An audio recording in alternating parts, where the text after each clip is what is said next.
Hey guys, apple iPhone 16 ഒരു 2-3 ദിവസത്തിനുള്ളിൽ എന്തായാലും നമുക്ക് ലോഞ്ച് ആയി കിട്ടും. അതിനു മുന്നേ ഇതുവരെ കറന്റ് അവൈലബിൾ ആയിട്ടുള്ള എല്ലാ റൂമേഴ്സും എല്ലാ ലീക്കുകളുമാണ് ഇന്ന് ഈ വീഡിയോയിൽ ഞാൻ നിങ്ങൾക്ക് പറഞ്ഞുതരാൻ പോണത്.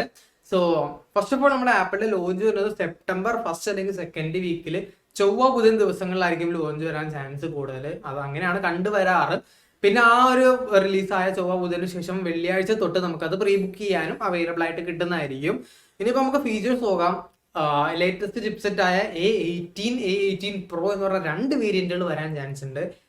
സാധാരണഗതിക്ക് വരാന്ന് വെച്ച് കഴിഞ്ഞാൽ ലേറ്റസ്റ്റ് ചിപ്സെറ്റ് പ്രോ മാക്സ് വേരിയന്റുകളിൽ മാത്രം അവൈലബിൾ ആയിട്ട് ചുരുക്കി നിർത്തിയിട്ട് ബാക്കി കഴിഞ്ഞ കൊല്ലത്തെ പ്രോ മാക്സിനകത്തുള്ള ചിപ്സെറ്റ് ബേസ് മോഡൽസിൽ കൊടുക്കാറാണ് പതിവ്. പക്ഷേ ഇപ്രാവശ്യം 18 എന്ന് പറഞ്ഞ പുതിയൊരു ചിപ്സെറ്റും 18 Pro എന്ന് പറഞ്ഞ കൂടിയ വേരിയന്റ് ചിപ്സെറ്റും 2 വേരിയന്റ് ചിപ്സെറ്റുകൾ ഉണ്ടാക്കുന്നുണ്ട് എന്നുള്ളൊരു റൂമർ നമുക്ക് കേട്ടുകേൾവിയുണ്ട്.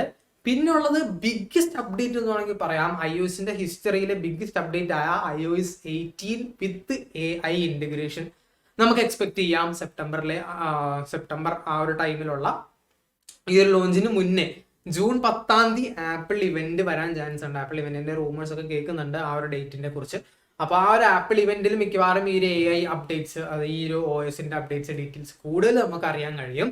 സോ ഈ AI വെച്ചിട്ട് സൂപ്പർ ആക്കാൻ പോവാണെന്നാണ് ഇതൊരു കറന്റ് കേൾവിയുള്ളത്. SCക്കകത്ത് AI വെച്ചിട്ട് സിനിമാറ്റിക് മോഡൊക്കെ വരുമെന്നൊക്കെ ഉള്ള റൂമേഴ്സ് ഒക്കെ കേൾക്കുന്നുണ്ട്. ഇനിയിപ്പോ നമ്മുടെ ക്യാമറയുടെ കേസിലേക്ക് വരാം. 48 മെഗാ പിക്സലിന്റെ വൈഡ് ആംഗിൾ ക്യാമറയും നമുക്ക് ഇനിയിപ്പോൾ പ്രോ വേരിയന്റുകളിലൊക്കെ അവൈലബിൾ ആയിട്ട് കിട്ടുന്നുണ്ട്. ഈ ഒരു സംഭവം നേരത്തെ മുതൽ വൈഡ് ആംഗിൾ എന്ന് പറഞ്ഞ ആ ഒരു ക്യാമറയെ നെഗ്ലക്ട് ചെയ്തുകൊണ്ടിരുന്ന ഒരു സാധനമാണ്. ആ ഒരു വൈഡ് ആംഗിൾ ക്യാമറയും 48 മെഗാ പിക്സൽ ആയിട്ടുണ്ട്. പ്രൈമറി ക്യാമറ ഓൾറെഡി 48 ആണ്. ഇനിയിപ്പോൾ അടുത്ത് നോക്കുകയാണെന്നുണ്ടെങ്കിൽ 16 സൈസ്, ഡിസ്പ്ലേ സൈസുകൾ വേരി ചെയ്യാൻ പോവാണ്. അതായത് 2 ഇഞ്ച് കൂടാൻ പോവാണ്. ഡിസ്പ്ലേ സൈസ് 2 ഇഞ്ചല്ല, 0.2 ഇഞ്ച് കൂടാൻ പോവാണ്. 6.1 ഉണ്ടാവുന്നത് 6.3യും 6.7 ഉണ്ടാവുന്നത് 6.9 ആയിട്ട് കൂടാൻ പോവാണ്. പിന്നെ നോക്കുകയാണെന്നുണ്ടെങ്കിൽ ഇതിന്റെ മെയിൻ ഹൈലൈറ്റ് ആയിട്ട് വരുന്നത് പല കളറുകളാണ്. 7 കളറുകൾ അനുസരിച്ച് നമുക്ക് അവൈലബിൾ ആയിട്ട് കിട്ടുന്നുണ്ട്. ആൻഡ് ക്യാമറയുടെ കേസിലേക്ക് വരുമ്പോൾ ഞാൻ ഒരു കാര്യം പറയാൻ വിട്ടുപോയി. ഇമേജ് സെൻസർ, അതായത് ഇമേജ് സെൻസറിന്റെ തിക്നെസ് അഥവാ മോർ വൈഡർ ആയിട്ടുള്ള ഇമേജ് സെൻസർ ആണ് യൂസ് ചെയ്യുന്നത്. അതായത് നമ്മുടെ പിക്സൽസിന്റെ ഇമേജ്, ആ ഒരു ഇമേജ് കോൺസ്റ്റിറ്റ്യൂട്ട് ചെയ്യുന്ന, ആ ഒരു ഇമേജ് ഉണ്ടാക്കുന്ന ഓരോ പിക്സൽസിന്റെ സൈസ് കൂടി കൂടുതൽ ക്ലാരിറ്റി ഉള്ള ഇമേജസ് നമുക്ക് ക്യാപ്ചർ ചെയ്യാം. പുതിയതായിട്ട് റൂമർ ചെയ്തേക്കുന്ന ആ ഒരു സെൻസറിന്റെ സൈസ് നേരത്തേലും കൂടുതലാണെന്നുണ്ടെങ്കിലും അതിനേക്കാളും ബിഗ്ഗർ സൈസ് ആയിട്ടുള്ള Xiaomi 14 പോലുള്ള ഫോണുകൾ നമ്മുടെ മാർക്കറ്റിൽ കറന്റ് അവൈലബിൾ ആയിട്ടുണ്ടെന്നുള്ളത് വേറൊരു കാര്യം. ഇനിയിപ്പോൾ നോക്കുകയാണെന്നുണ്ടെങ്കിൽ ക്യാപ്ചർ ബട്ടൺ കഴിഞ്ഞ കൊല്ലം കൊണ്ടുവന്നായിരുന്നു. അത് കൂടാതെ ഒരു ആക്ഷൻ ബട്ടൺ കൊണ്ടുവന്നായിരുന്നു. ആക്ഷൻ ബട്ടൺ കൂടാതെ ക്യാപ്ചർ ബട്ടൺ ഇനിയിപ്പോൾ കൊണ്ടുവരാൻ പോകുന്നുണ്ട്. ഈ ഒരു ക്യാപ്ചർ ബട്ടൺ എന്ന് വെച്ച് കഴിഞ്ഞാൽ നമ്മുടെ വീഡിയോസ്, ഫോട്ടോസ് എല്ലാം നമുക്ക് ഇൻസ്റ്റന്റ്ലി വീഡിയോ റെക്കോർഡ് ചെയ്യാം. സൂം ഇൻ സൂം ഔട്ടിനൊക്കെ വേണ്ടിയിട്ടുള്ള ഒരു ക്യാപ്ചർ ബട്ടൺ, എക്സ്ട്രാ ബട്ടൺ ആയിട്ട് നേരത്തെ ഉണ്ടായ നോട്ടിഫിക്കേഷൻ സ്ലൈഡർ അഥവാ ആക്ഷൻ ബട്ടൺ കൂടാതെ ഈ ഒരു ക്യാപ്ചർ ബട്ടണും കൂടി നമ്മുടെ ഫോണിനകത്ത് നമുക്ക് അവൈലബിൾ ആയിട്ട് കിട്ടും എന്നാണ് പറയുന്നത്. ഇനിയിപ്പോൾ നോക്കുകയാണെന്നുണ്ടെങ്കിൽ ഫേസ് ഐഡി ഐറ്റംസ് എല്ലാം നമുക്ക് ഓൾറെഡി ഉള്ളതാണ്.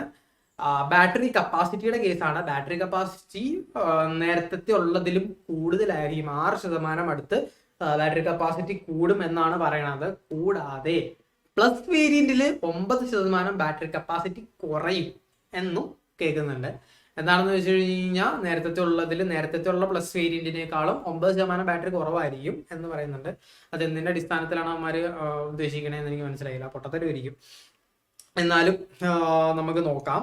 കഴിഞ്ഞ കൊല്ലം 15 Pro Maxനകത്തൊക്കെ ഉണ്ടായിരുന്ന പെരിസ്കോപ്പ് ക്യാമറയും നമുക്ക് എല്ലാ വേരിയൻസിലും 16ന്റെ എല്ലാ വേരിയൻസിലും നമുക്ക് അവൈലബിൾ ആയിട്ട് കിട്ടുന്നുണ്ട്. പിന്നെ ക്യാമറ അലൈൻമെന്റ് ഹൊറിസോണ്ടൽ മാറ്റി വെർട്ടിക്കൽ ആയിട്ട് കിട്ടുന്നുണ്ട്. ഈ ഒരു വെർട്ടിക്കലിന്റെ മെയിൻ റീസൺ എന്താണെന്ന് വെച്ച് കഴിഞ്ഞാൽ വിഷൻ, അതായത് പ്രൊവിഷൻ ക്യാമറേസിന്റെ ഒക്കെ വീഡിയോസ് നമുക്ക് ഈസി ആയിട്ട് റെക്കോർഡ് ചെയ്യാൻ, സ്പേഷ്യൽ വീഡിയോസ് ഒക്കെ റെക്കോർഡ് ചെയ്യാൻ വേണ്ടിയിട്ടുള്ള ഫീച്ചേഴ്സ് നമുക്ക് ഈ ഒരു ഫോണിനകത്ത് എന്തായാലും എക്സ്പെക്ട് ചെയ്യാം. അപ്പൊ അതിന് വേണ്ടിയിട്ട് വെർട്ടിക്കൽ അലൈൻമെന്റ് വേണം. മറ്റേ ഹൊറിസോണ്ടൽ അലൈൻമെന്റ് ഉണ്ടെങ്കിൽ സ്പേഷ്യൽ വിഷൻ കറക്റ്റ് ആയിട്ട് ക്യാപ്ചർ ചെയ്യാൻ പറ്റത്തില്ല. അതുകൊണ്ട് തന്നെ ഹൊറിസോണ്ടൽ അറേഞ്ച്മെന്റ്, ഇങ്ങനെ ഹൊറിസോണ്ടൽ ആയിട്ടുള്ള ഡയഗണൽ അറേഞ്ച്മെന്റിന് പകരം വെർട്ടിക്കൽ അറേഞ്ച്മെന്റ് ആണ് വരുന്നത്.